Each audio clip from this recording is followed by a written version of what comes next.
Salut à tous, salut à toutes, ravi de vous retrouver pour un nouveau numéro de PL Club. Nous allons parler ensemble de la 25e journée d'une première ligue qui a atteint sa vitesse de croisière. Et il y a encore du suspense à tous les étages, que ce soit dans la course au titre, à la qualification européenne ou au maintien. On aura l'occasion d'en parler dans cette émission avec Julien Courtois. Salut Serge. Philippe Damant. Salut Serge. Et puis Christian Skakels qui est dans sa data room et qui va nous accompagner tout au long de cette émission une fois de plus. Salut Christian. Bonsoir Serge. Alors, est-ce qu'on peut dire que dans le haut du classement, la 24e journée a été un petit peu une journée pour rien parce que dans les 7 premiers, il y en a 6 qui ont gagné. Seul Aston Villa n'a pas réussi à aller chercher les 3 points. Bon, je crois que c'est pas pour rien. Ça confirme qu'il y a 3 clubs qui sont en course pour le titre. Ça se confirme de semaine en semaine. Et si tout le monde gagne tout jusqu'au bout, ce sera Manchester City qui sera champion. Oui, parce qu'ils ont un match de retard. Exactement. C'est toujours Liverpool qui est en tête, Julien. Oui, c'est sûr, mais je vous faites référence par exemple à City. C'est dommage qu'il y ait des équipes comme Everton qui se déplacent là-bas. À aucun moment on sent qu'il y ait la possibilité qu'il se passe quelque chose. Donc voilà, espérons quand même que les équipes aient envie aussi de jouer leur chance quand ils jouent contre les équipes du top. Ouais, et plus on va se rapprocher de la fin, plus évidemment il y a des équipes qui vont devoir sauver leur peau, notamment en Burnley, on en parlera dans quelques instants. Mais je vous propose de revoir d'abord les 3 plus beaux buts de la 24e journée. C'est parti. Behind Ødegaard. Oh, what a goal! Of course, it had to be Declan Rice. Guimaraes coming around the back. That is a majestic set-piece goal. Ødegaard. Trossard. It's 4.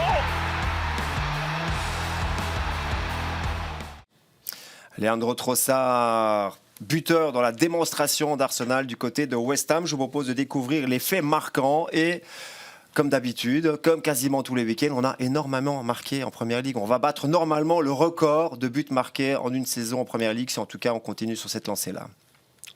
On dirait que les défenses sont un peu moins efficaces en tout cas, ou alors ce sont les attaquants qui sont particulièrement en verve cette saison-ci. Mais c'est vrai que ces dernières semaines, on est presque à 40 buts chaque week-end, c'est assez impressionnant.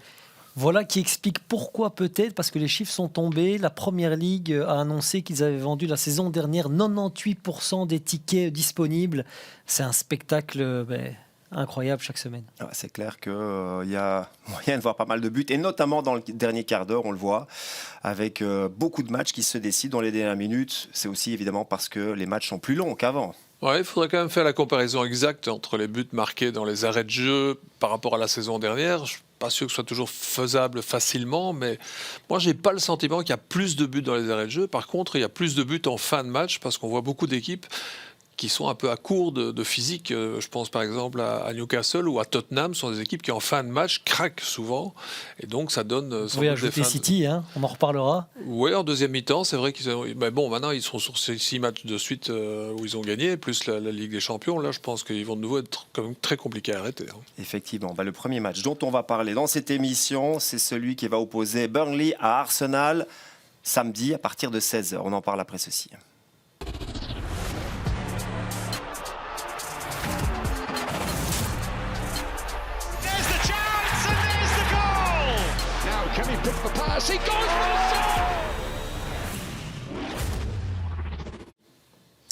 Burnley, l'équipe de Vincent Kompany, est toujours enlisée en fond de classement, 19e, donc avant-dernier, avec 13 petits points seulement en 24 matchs.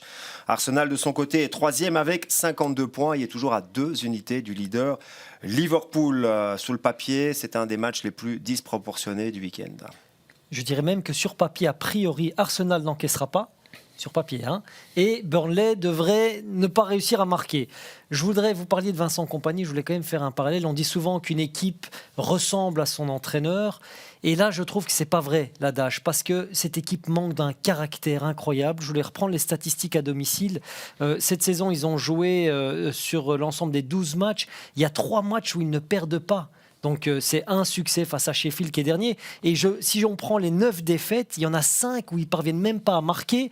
Il y en a 4 de ces 9 défaites où il y a 3 buts ou plus encaissés. Je trouve qu'il y a presque un manque de respect envers son public, dans la mesure où cette équipe n'a pas cette grinta devant son public. Chose que Sheffield, on peut leur reprocher beaucoup de choses, mais ils ont réussi cette saison à faire l'un ou l'autre coup. Luton, on parle de Luton, ils font à domicile, ils se font respecter. Luton n'a connu qu'une seule panne offensive devant son public. public. La preuve que même si on n'a pas les moyens, on peut au moins, avec de l'envie et de l'engouement, faire quelque chose. Alors c'est vrai qu'il y a une différence entre la Championship, la D2 anglaise et la Premier League, mais là, il y a un gouffre entre ce que Burnley pouvait faire la saison dernière et ce que Burnley propose cette saison en Première Ligue. 13 On rappelle points. qu'ils ont été champions avec plus de 100 points. 13 points en 24 rencontres, c'est un tout petit peu plus qu'un demi-point par match. Or, on sait que pour se sauver en Première Ligue, il faut quasiment gagner un point par match en moyenne sur la saison. Ils sont très très loin, mais très très loin de se sauver. Ils ne se sauveront pas, je pense, c'est impossible. Parce que pour remonter à cette moyenne-là, il faudrait qu'ils gagnent dans les matchs qui viennent à peu près 1,5 point par match pour arriver à ce total-là. C'est pas possible. Alors on va essayer de décortiquer le pourquoi du comment du côté de Burnley, qui n'a toujours pas gagné en 2014. Et la première constatation, Christian, c'est que c'est vrai que c'est le club avec la plus grande délégation belge. Il y a 4 joueurs encore cette saison, 4 joueurs belges du côté de Burnley, mais on voit qu'ils n'ont absolument aucun impact sur les résultats. Et sans compter les autres joueurs qui sont venus du championnat belge, hein, comme Vitinho, comme Foster, comme il y a encore un joueur mais qui est déjà parti à la trêve. Le problème c'est ce que vous évoquez, hein, quand on joue et qu'on recrute pour la Championship, alors que je pense pas qu'ils allaient être champions en Championship, c'était pas à mon avis l'ambition de l'année passée. Il y a des joueurs moyens qui viennent et qui peuvent s'en sortir dans un championnat de 2e division. Là, maintenant, regardez le tableau. Cette saison, voilà la colonne de titulaires, à part Al-Dakil, mais il avait disparu pendant tout un temps aussi, alors qu'il était fit, alors qu'il avait pris 5 kilos de muscle, alors qu'il avait travaillé énormément de manière individuelle. Et regardez le tableau, il n'apporte aucune efficacité dans cette saison de Première Ligue. Donc, c'est là qu'on peut se poser la question et de se dire, quand un entraîneur vient, il vient avec un réseau, il vient avec des joueurs qu'il connaît, mais est-ce que ces joueurs ont les aptitudes pour être efficaces à un niveau au-dessus? Alors, s'ils étaient restés là et qu'ils étaient restés en Championship, on aurait vu encore des Benson qui ont marqué énormément de buts la saison passée, marquer et être productifs. Mais là, en fait, ce sont tous des contrats à payer, alors qu'ils ne participent même pas, pratiquement pas aux rencontres. Oui, ce qui interpelle le plus, c'est peut-être Manuel Benson, qui avait quand même marqué 12 buts en Championship, qui était franchement un des meilleurs joueurs des Clarets la saison dernière et qui là a complètement disparu. C'est pas que Burnley, hein. On voit bien que Luton, c'est un peu le miracle inattendu de ces promus. Mais il y a eu moins de changements à Luton. Hein. C'est quand même une équipe qui a gardé son ossature, qui a gardé la même philosophie. C'est ce que je dis depuis plusieurs années, c'est que les équipes qui montent et qui gardent leur structure et leur manière de jouer ont plus de chances de s'en tirer que celles qui changent tout et recrutent beaucoup. C'est chaque année la même chose. Sauf que l'année passée, on avait eu 3 montants qui s'étaient maintenus en jouant bien. Cette année, on a 3 montants. Il y en a 2 au moins qui ne se maintiendront pas et on ne peut pas dire qu'ils jouent bien. Ils sont vraiment à un niveau en dessous. Ce qui est certain, c'est que là, et on essaye de les titiller, vous savez qu'on est en contact parfois avec certains membres du staff, pour leur dire, mais il faut au moins marquer devant votre public, c'est un minimum. Il y a 21 000 personnes là, qui se déplacent tous les 15 jours à Turf Moor. Ils méritent quand même de voir leur équipe au moins essayer quelque chose. Et donc là, je trouve que là, face à Arsenal, pourquoi pas essayer de marquer, et peut-être plus d'une fois, ce qui est rare. Ouais.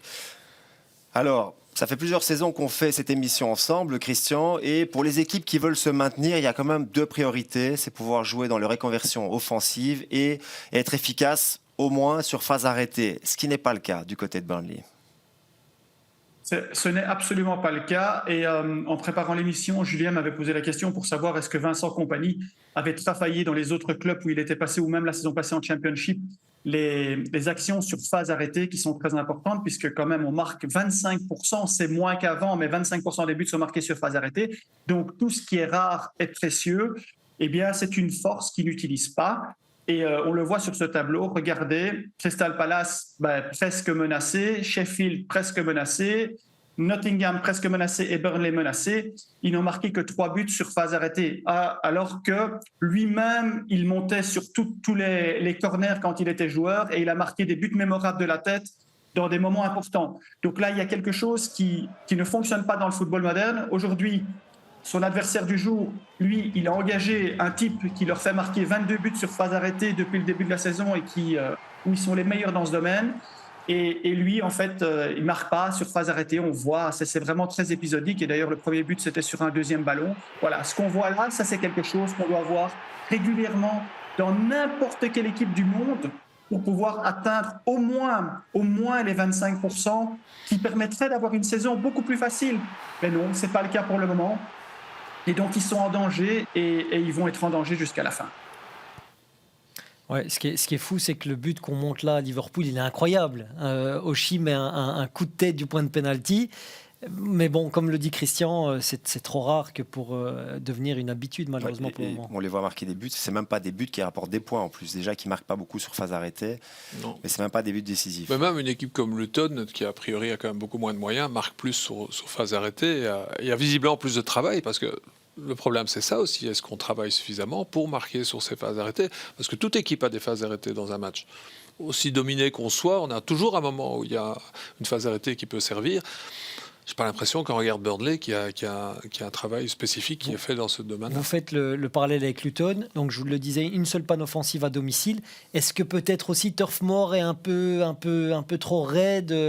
Est-ce que le public a aussi un rôle à jouer? Peut-être, hein, j'en sais rien, mais en tout cas, quand on voit les chiffres, il y a trop de pannes offensives pour une équipe de bas de tableau. En tout cas, vous avez un sujet de discussion avec Ribert et Ngaloula dans votre prochaine émission My Premier League avec donc l'assistant de Vincent Kompany à Burnley.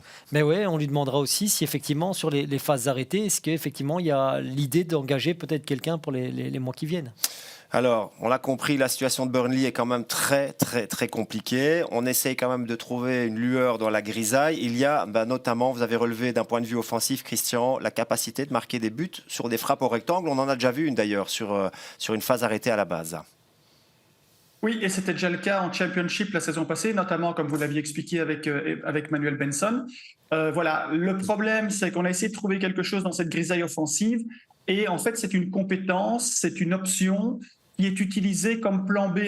C'est-à-dire qu'à la place de devoir marquer, enfin d'être performant sur des centres au cordeau, sur des face-à-face en arrivant dans le rectangle, eux, ils sont en fait très forts sur des plans B, c'est-à-dire quand il y a un bloc équipe qui est bas, eh bien, ils parviennent en fait à exploiter ces tirs à distance qui normalement devraient être en fait le complément, comme on l'a vu la saison passée avec Newcastle, où il y avait des reconversions, mais où ils avaient beaucoup plus de difficultés sur le jeu dominant placé, mais ils avaient cette option avec Almiron notamment, je crois qu'ils avaient marqué, et Wilson marqué 10 ou 12 buts sur des tirs en rectangle. Eh bien, c'est le cas pour Burnley cette saison. Alors, c'est des buts qui sont attractifs, c'est des buts qui sont spectaculaires, mais ça ne devrait être qu'une option B ou une option C. Et là, pour le moment, c'est l'option A parce que c'est le seul point dans cette grisaille.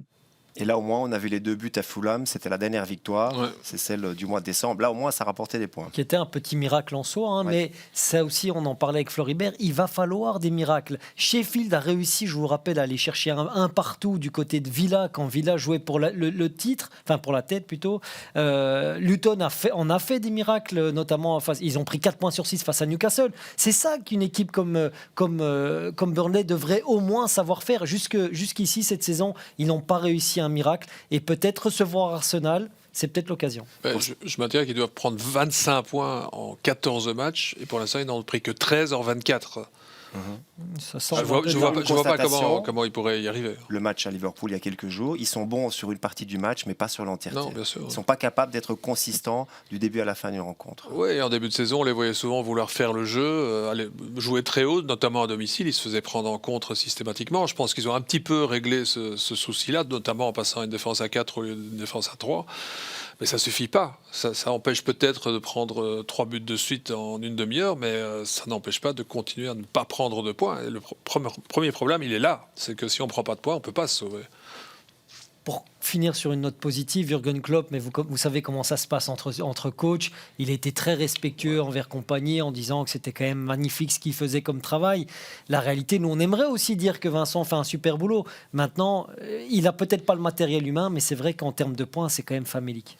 Allez, on quitte la grisaille de Burnley pour aller vers le soleil londonien parce que, Christian, du côté d'Arsenal, tout va bien pour le moment.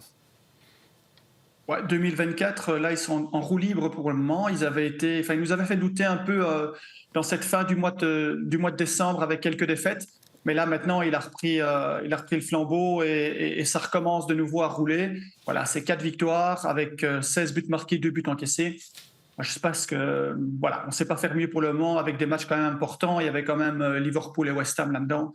Donc tout va bien pour le moment. Ouais, j'irais quand même plus loin, c'est carrément un renversement. C'était une victoire en 7 matchs, toutes compétitions confondues. On rappelle qu'en décembre, ils avaient partagé à Liverpool, ils avaient perdu à domicile face à West Ham, ils avaient été perdre à Fulham, ils avaient été éliminés en Cup dans la foulée début Ouais, 2024. c'était par une Liverpool. victoire en 7 Ok. matchs, toutes compétitions. Ils avaient fait un nul à Eindhoven aussi, je crois, Oui. dans cette série-là. Ici, c'est 4 victoires de suite, et en plus 16 buts inscrits en 4 rencontres. Donc c'est une transformation totale des performances qu'ils ont données en décembre. C'est plutôt encourageant. Et notamment, sur les 7 victoires en déplacement, il y en a 5 sans encaisser. C'est pour ça que je vous disais que peut-être ils n'encaisseraient pas à Turf Moor. Et comme à Burnley, on a l'habitude d'avoir des pannes offensives. Mais voilà, peut-être que le match sera une contre-vérité. Mais ce qui est sûr, c'est qu'ils ont une capacité à conserver le 0 en déplacement qui est quand même relativement impressionnante. 5 fois en 7 matchs, en 7 victoires, c'est beau. Autre récurrence depuis qu'on fait PL Club ensemble, Christian, c'est pour une équipe qui est en lutte pour le titre, il faut prendre un maximum de points face aux plus mal classés. Et c'est le cas, on va le voir pour Arsenal pour le moment. 100% des points, on ne sait pas faire mieux contre le bottom 8, je crois. Donc, on va directement le voir sur l'infographie. Regardez les résultats. Et ce qui est bien, c'est qu'il nous avait habitués à être cette équipe spectaculaire qui marquait énormément de buts sur jeu dominant placé, que ce soit à domicile ou en déplacement. Là, ici, ben voilà, regardez, contre le bottom, ils ont fait 3 fois 0-1. On prend les 3 points, on marque un but sur phase arrêtée et on rentre à la maison avec la victoire. Et ça, c'est la condition sine qua non pour être champion en Première Ligue. En plus, cette saison, ils ont des très bonnes performances contre le top 6. Ça se passe bien. Donc, c'est une équipe quand même qui devient régulière et que si elle continue comme ça, alors il faudra un peu ajouter quelques buts de plein jeu, mais ils sont quand même en train de le faire et de le commencer maintenant. Cette équipe va aller très très loin jusqu'au bout dans cette configuration-là. Donc si j'ai bien compris, c'est bon face au top 6, face au bottom 8, donc c'est entre la 5e et la 12e place qu'Arsenal... C'est Aston Villa, c'est Newcastle. Entre la 8e et la 12e place, on va dire comme ça. Face aux équipes moyennes, Arsenal a un peu plus de mal. 3 défaites en déplacement cette saison. 3 fois, ils sont battus sur du -1. On se souvient de la défaite à Newcastle qui pourrait quand même être largement rediscutée. Bon, là, peut-être la plus grosse défaite, c'est celle à Fulham où là, peut-être, ils étaient dans un voilà, jour un off-day total. Ouais. Là. Bah, vous avez vu qu'au match aller, Arsenal avait emporté 3-1 face à Burnley. Je vous propose de revoir les buts marqués par les Gunners ce jour-là. C'était le 11 novembre dernier. Et voilà, ça avait été une victoire assez tranquille pour les Gunners, même si Burnley, encore une fois, là, était revenu à un but partout. Et ils ont été capables de marquer en déplacement, parce que c'est vrai que Burnley, ce qui est assez incroyable, c'est qu'ils ont plus facile en déplacement qu'à domicile. Bah, contre le bottom, le match le plus compliqué, c'est le 3-4 qu'ils ont été faire à Luton, où ils ont été menés 2 fois. À la 96e voilà, ou 97e. C'est un but de Rice, si je me souviens bien. Exactement. Et là, ils ont montré autre chose, c'est cette capacité à aller jusqu'au bout pour aller prendre les 3 points face à une équipe très joueuse. On voit encore dans les images ici beaucoup de naïveté. Hein. Perte sur 2 corners presque copier-coller. C'est dommage, mais c'est à l'image de Burnley. Il y a quelques frustrations cette saison. Christian, une réaction par rapport à ces 3 buts marqués au match aller par Arsenal? Oui, je suis très pessimiste pour Burnley parce que quand on voit les 3 buts qui ont été marqués, c'est 1 sur un jeu dominant placé avec une zone optimale et 2 sur corner, c'est-à-dire les forces exceptionnelles de Arsenal cette saison. Et comme Burnley essaye un peu d'appliquer ce même style de jeu, mais en étant moins performant sur phase arrêtée, j'ai l'impression que dans les forces et faiblesses, il y a quand même un avantage certain pour Arsenal dans le modèle de jeu offensif. Là, on est d'accord que c'est un match, et je m'adresse aussi à Christian, c'est un match, c'est au mental. Arsenal ne peut pas perdre des points dans une lutte pour le titre du côté de Burnley. Ça se joue au psychologique. À Arteta de bien préparer ses hommes. Non, parce que sinon on rentre dans la spirale de la saison dernière. On commence à faire des matchs nuls contre des équipes très moyennes et on finit par perdre le titre. C'est pas la tendance pour le moment du côté d'Arsenal, bien sûr. Notamment grâce à un excellent Bukayo Saka, Christian. Oui, et notamment dans cette dernière semaine, il a marqué 4 buts je crois depuis le 30 janvier. Voilà, il était un peu critiqué en début de saison, mais on sentait qu'il y avait un peu moins d'efficacité sur ce domaine de plein jeu. Notamment Martinelli était un peu dans ce cas-là, mais voilà, ils sont des joueurs de très haut niveau.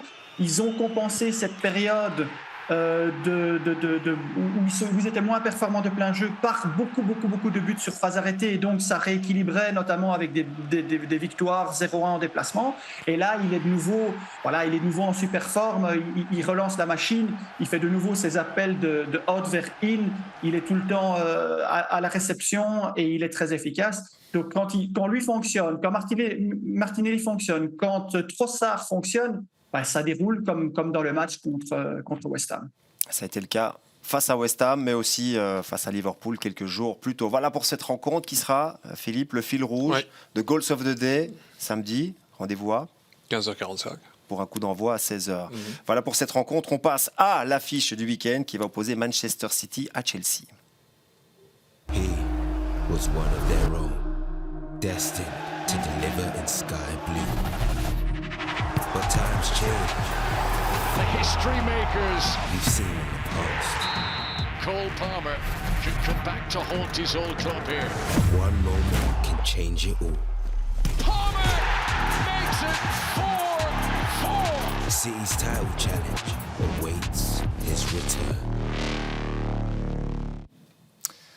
Rendez-vous du côté du champion en titre, champion d'Angleterre, champion d'Europe, le triplé la saison dernière. Et on peut dire que Manchester City continue sur sa lancée parce que pour le moment, ils sont deuxième avec 52 points, mais un match en moins, un match d'ailleurs qui sera joué dans quelques jours, ce match de retard face à Brentford. Chelsea, de son côté, pointe à la 10e place avec 34 points, c'est-à-dire à, je crois que c'est 13 points du top 4. Ça, c'est le premier constat. Plus que 4 points pour être sauvé. Plus que 4 points pour être sauvé. Il faut regarder plutôt vers le bas que vers le haut. C'est ce que vous voulez dire pour Chelsea. Écoutez, c'est quand même... C'est très pénible pour les supporters et c'est un peu pénible pour l'ensemble du monde du football de voir une équipe qui a dépensé autant d'argent pour faire des résultats. Et c'est quasiment la même saison que la saison dernière. Exactement. Ils ont terminé aussi, ils étaient à la 10e, 11e place. Et on continue à alterner le bon et le catastrophique. La défaite contre Wolverhampton, c'était quelque chose d'hallucinant. Donc, qu'est-ce qui se passe dans ce club? Je ne sais pas, je comprends rien. Il y a heureusement une petite lueur. Ce sera la finale de la Coupe de la Ligue face à Liverpool. Donc, dans 2 week-ends. Voilà, en espérant pour eux, peut-être ça peut lancer leur saison. Alors, je vous propose en tout cas de revoir les buts du match aller parce que ce jour-là, on peut dire que Chelsea et Manchester City ont assuré le spectacle. Et si on a ne fût-ce que 50% de l'intensité dimanche, on va déjà avoir un excellent match. C'est Alan qui avait lancé les débats sur penalty, 0-1, l'égalisation de Thiago Silva, toujours dans la première période. Ça avait été un match complètement fou. Alors moi, j'étais aux commentaires.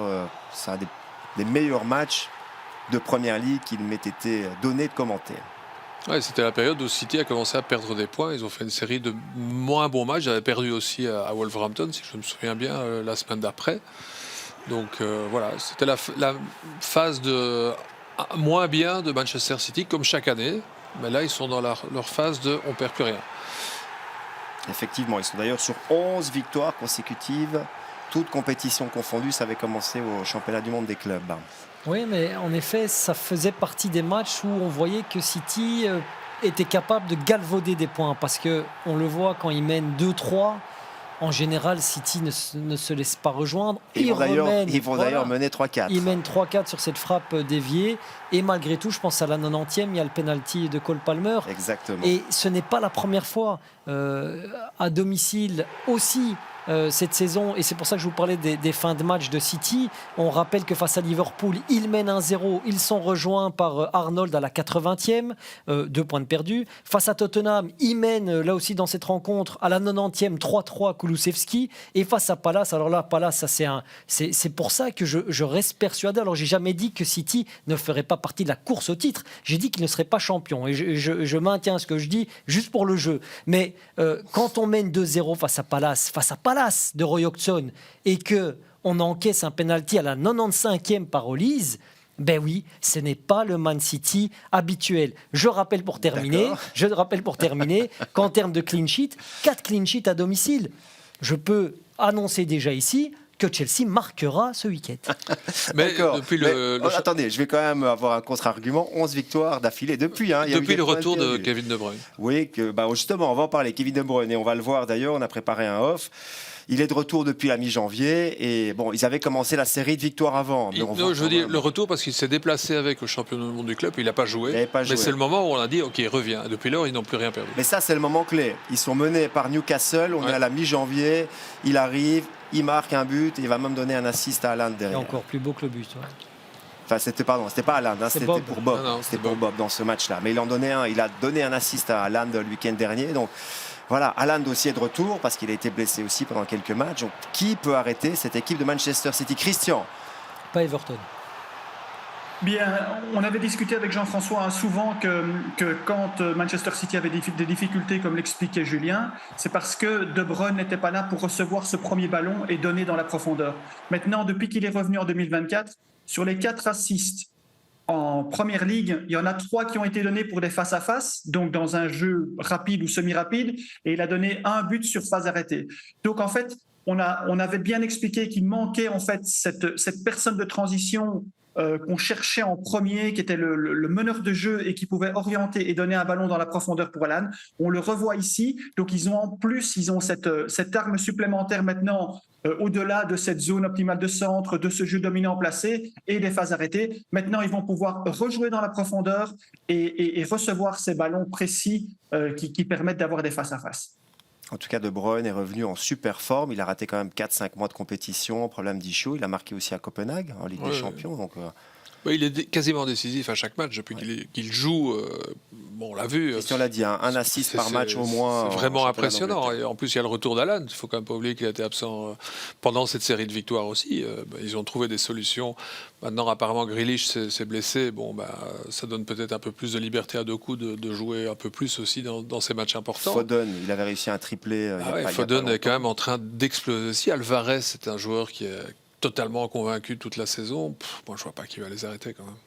Mais ils encaissent encore un but sur une erreur encore ici à Copenhague. Ouais. Ça, ce sont des choses qu'en général Guardiola gomme au fur et à mesure de la saison. Donc attendons de voir effectivement comment ça va. C'est bien que vous en parlez parce que Christian l'a noté aussi. Ces buts encaissés, vous avez noté sur des origines lointaines. Je propose de lancer la séquence, comme ça Christian peut la commenter. Oui, c'est un peu un mal récurrent saison après saison, surtout quand on est dans une équipe comme une équipe de Guardiola. C'est-à-dire qu'il faut les surprendre dans la vitesse et il faut les surprendre dans le dos. Malheureusement, c'est pas tellement le jeu de Chelsea et le modèle de Pochettino, puisque Pochettino veut uniquement, pratiquement passer par les flancs et donner des centres au cordeau, comme on l'a vu encore ce lundi contre Crystal Palace avec le but de Gallagher. Mais voilà, ça reste toujours, c'est une des difficultés de Manchester City depuis plusieurs saisons. C'est d'avoir ce doute quand il y a un ballon qui vient de loin parce qu'il n'y a pas beaucoup, ils sont souvent confrontés à être à 3 contre 3, 3 contre 2. Donc, il faut essayer d'exploiter ça. Mais est-ce que Chelsea, à part avec Jackson, est-ce que Chelsea a cette qualité-là pour aller marquer des buts comme ça? Ça, j'en doute pour le moment. Mais je dirais c'est leur jeu. C'est tout à fait équivalent à ce qui se passait à Barcelone il y a de nombreuses années avec Guardiola. Ils prenaient souvent des buts en début de match parce que en défense, ils jouaient à 1 contre 1, 2 contre 2, et puis ils en mettaient 5 derrière. Ça n'avait aucune importance. C'est peut-être pas aussi évident en Première Ligue ici cette année, mais ils marquent tellement facilement que même prendre un but, c'est plus un problème. C'est une évidence. Néanmoins, donc, pour terminer là-dessus, peut-être 4 clean sheets en 11 matchs à domicile. Et je tiens quand même à vous dire face à qui? Sheffield, où ils gagnent 2-0. Nottingham, 2-0. Everton, 2-0. Il n'y a que face à Newcastle, où on va dire que c'est un grand. Donc, City, ça m'a étonné, par exemple. Donc, espérons que ça soit un match ouvert et qu'il y ait autant de spectacles qu'au match aller. Alors, Chelsea, on l'a dit, une 10e place pour le moment. Il suffit de regarder les résultats, Christian, face au top 8 pour comprendre que Chelsea, pour le moment, est à sa place. Ah, tout à fait à sa place, ça c'est sûr. Regardez, il n'y a qu'un résultat. Et encore, on se souvient des circonstances du match contre Tottenham, où il y a eu 2 exclus et où Tottenham nous a fait une démonstration de ce qu'il ne fallait pas faire défensivement. Et ils ont marqué 3 buts après la 90e, je crois, ou 2 buts après la 90e. Donc c'est le seul résultat positif cette saison de Chelsea contre le top. Donc je ne sais pas quoi dire de plus. En fait, on a déjà assez parlé de ça et il faut essayer de faire des résultats maintenant pour modifier ce tableau qui est affreux. Bon, parlons quand même des 2 derniers matchs. Il y a la victoire à Aston Villa en Cup. Ça, c'est un très très bon résultat parce qu'on sait que c'est compliqué de se déplacer à Villa Park cette saison. Un peu moins maintenant quand même. Un peu moins, mais bon, il fallait aller s'imposer un 3. Et puis lundi dernier, là, on a eu vraiment on va dire, la radiographie de ce De que la peut saison. être Chelsea et de la saison. Une première mi-temps où ils ont 80% de possession de balle, mais ils ne sont pas capables de tirer une fois au but, pas un tir cadré. Je pense que le premier tir, c'est à la 47e minute. En deuxième mi-temps, il y a un réveil. Ils mettent enfin du rythme, de la pression. Ils finissent par l'emporter 1-3 à Crystal Palace. Ouais, c'est un constat récurrent pendant toute la saison, c'est de les voir avoir beaucoup d'occasions, mais généralement ne pas cadrer. Alors si on ne cadre pas, on ne marque pas de but. Demandez au Bayern en Ligue des Champions, ils n'ont pas cadré une seule fois de tout le match, forcément ils n'ont pas marqué. Mais voilà, quand c'est sur toute une saison, si ça arrive sur un match, ok, ça peut arriver au meilleur, mais là c'est récurrent. Et avec tout ce qu'ils ont dépensé, tout ce qu'ils ont comme jeunes joueurs, 1 milliard, on le c'est rappelle. hallucinant quoi, de voir parfois même les 11 qui jouent, on se dit mais où est-ce qu'ils sont, tous ceux qu'on a payés tellement cher? Comment est-ce qu'ils jouent, en fait? Ils ne sont pas là. Alors, il y a beaucoup de blessés, c'est vrai. Ah. Mais ça ne suffit pas à tout expliquer. Des blessés, c'est vrai, il y en a toujours 7. Lavia, malheureusement, on ne l'a pas encore vu cette saison. On ne sait pas si 40 on va le Et voir. on l'a vu 40 minutes. J'ai eu la Oui, chance d'être 40 au commentaire minutes, ce jour-là. Non, mais c'est un peu triste. Et franchement, heureusement que les fans de Chelsea ne l'ont pas mauvaise, parce que Ouais. faut dire ce qui est quand même un joueur Je qu'on pense achète. que certains ne sont pas très contents, effectivement. Bon, vous parlez de radiographie. Je voulais quand même parler aussi de radiographie sur parce que c'est à contrario sur les déplacements. Ils vont quand même mettre 1-3 à Palace. On s'y attendait pas. Oui. Ils vont mettre 1-4 à Burnley. Là, ils avaient fait plutôt un bon match. Christian a parlé du 1-4 à Tottenham, le 2-3 à Luton. Donc, à contrario, c'est une équipe qui parfois facile à marquer en déplacement. Et c'est Oui, ça mais qui est imprévisible. On ne sait pas imprévisible, quel Chelsea, totalement quel imprévisible. visage Chelsea aura. Et C'est en ça, la plus, difficulté. Thiago Silva est sorti sur blessure. Thiago hein. Silva est sorti sur blessure. Donc ça, c'est quand même une grosse perte, si jamais ça se Ouais. confirme.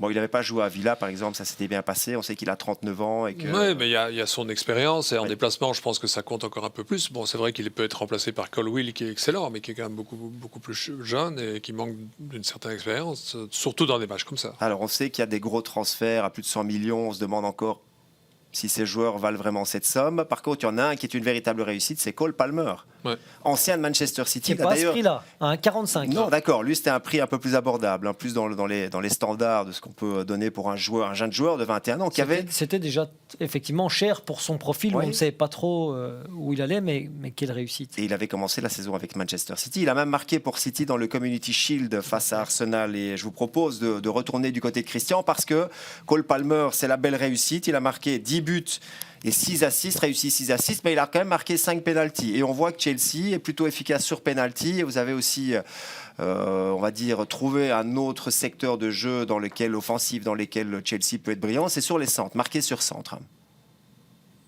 Aujourd'hui, Chelsea, ça se résume à 2 ou 3 points, c'est-à-dire le centre de la droite au cordeau, tout ça est excellent, et les pénaltys. Et le reste, c'est médiocre dans toutes les catégories.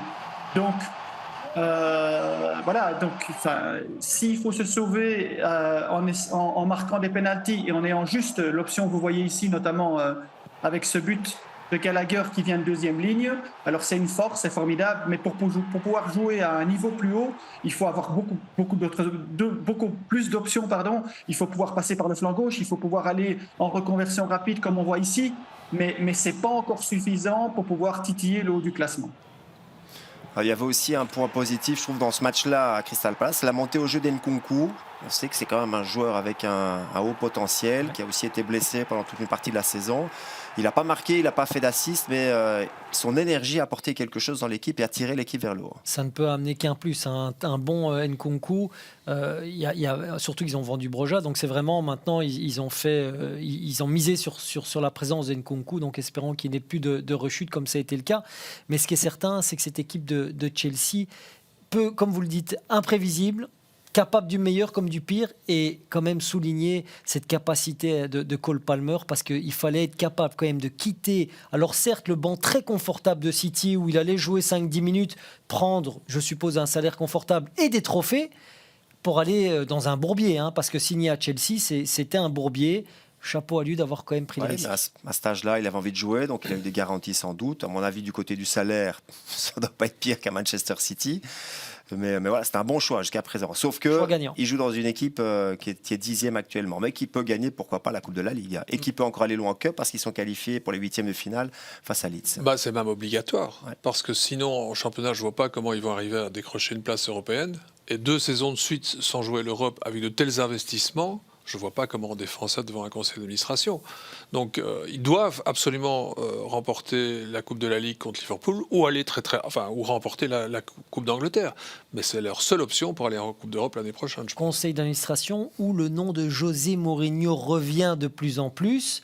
C'était un peu la mode cette semaine de parler de ça du côté de Chelsea, départ de Pochettino. Je pense qu'heureusement, la victoire de Palace, même si elle a été dure à obtenir, elle lui a peut-être offert encore quelques semaines. Alors cette équipe de Chelsea a marqué 41 buts cette saison, dans encore 24 matchs, mais en a encaissé 40, Christian. Et là, vous avez quand même pu relever quelques faiblesses.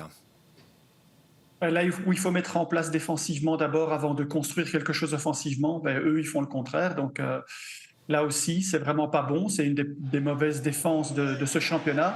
Mais surtout, ils prennent des buts en reconversion rapide et avec un positionnement, avec une ligne de défense en fait qui reste passive. On l'a vu souvent dans le match, notamment contre Liverpool, où en une passe, l'attaquant qui était sur la même ligne défensive prenait l'ascendant et se retrouvait dans un face-à-face. Et je crois que le gardien avait fait des sauvetages incroyables avant évidemment avant de s'incliner. Mais là, on le voit aussi, le premier but, Crystal Palace, c'est de nouveau une sortie de balle qui est mauvaise parce qu'il y a un concept de construire et de partir de derrière. Alors quand ça marche, c'est magnifique. Mais quand ça ne marche pas, il faut courir après le score. Parce que, évidemment, aujourd'hui, c'est une des tendances de cette première ligue, c'est qu'on encaisse beaucoup de buts sur des mauvaises sorties de balles adverses. Et donc, il faut pouvoir remédier à ça et arrêter de prendre des buts sur des reconversions rapides. Vu l'inconstance de Chelsea, je pense que c'est un match quand même qui est assez fascinant. Oui, on est curieux de voir si ça peut produire un match comme vous l'avez vécu au premier tour. J'ai quand même des doutes sur la forme de City aujourd'hui n'est pas la même. La puissance, l'objectif est complètement différent. Je ne vois pas Chelsea faire un match à la hauteur de ce qu'ils avaient réalisé au match aller. Mais ils n'ont rien à perdre. Non. Et le fait d'avoir gagné à Crystal Palace lundi dernier a quand même boosté la confiance. J'espère pour eux.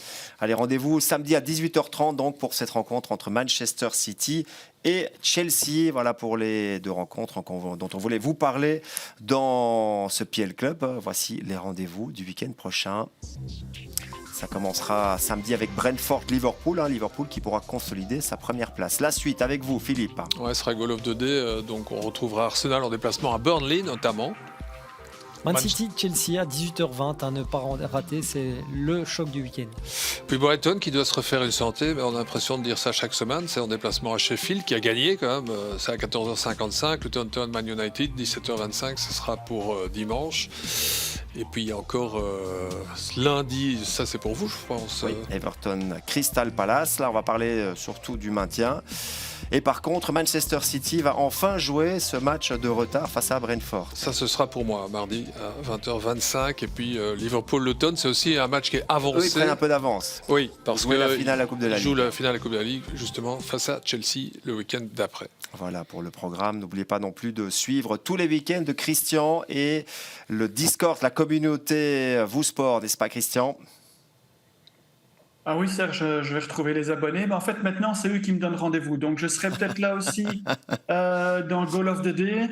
Je vois des messages. Vous avez reçu un nouveau message. Alors, Christian, est-ce que tu seras sur Goal of the Day ou quoi que ce soit ? Donc, je vais essayer d'être sur Goal of the Day avec Philippe, mais je serai d'office sur le match de Manchester City-Chelsea. Ça, c'est sûr. Voilà, le rendez-vous est donné. Si vous n'êtes pas encore sur la communauté, vous avez le QR code qui vous permet de retrouver donc la communauté Vous Sport qui parle de Première Ligue avec Christian tous les week-end. N'oubliez pas non plus de nous suivre sur les différents réseaux sociaux. Que voici, que voilà.